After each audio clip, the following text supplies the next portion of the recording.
সংঘর্ষ প্রাণহানির পর থমথমে পরিস্থিতি কাটিয়ে স্বাভাবিক হতে শুরু করেছে খাগড়াছড়ি ও রাঙামাটি। তবে ৩ পার্বত্য জেলায় চলছে ৭২ ঘণ্টার অবরোধ।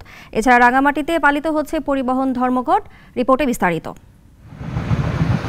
চোর সন্দেহে খাগড়াছড়ির দীঘিনালায় গণপিটুনিতে এক বাঙালি যুবকের নিহতের ঘটনাকে কেন্দ্র করে খাগড়াছড়ি ও রাঙামাটিতে সংঘর্ষ প্রাণহানির পর পরিস্থিতি এখন অনেকটাই স্বাভাবিক।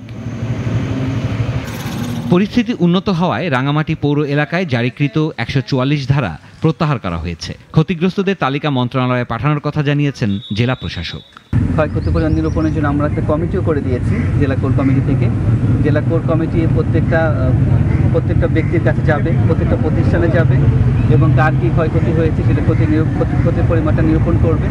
এদিকে বিক্ষুব্ধ পাহাড়ি ছাত্র জনতার ডাকে জেলা জুড়ে চলছে দ্বিতীয় দিনের অবরোধ। জেলা সদর থেকে সব রুটে যান চলাচল বন্ধ রয়েছে। বিপাকে কর্মজীবীরা।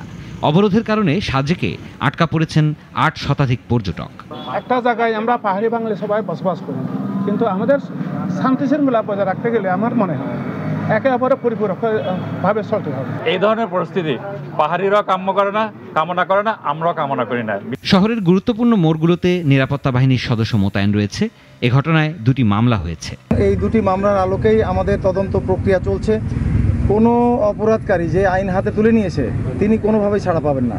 খাগড়াছড়িতেও আজ দ্বিতীয় দিনের মতো বন্ধ যান চলাচল।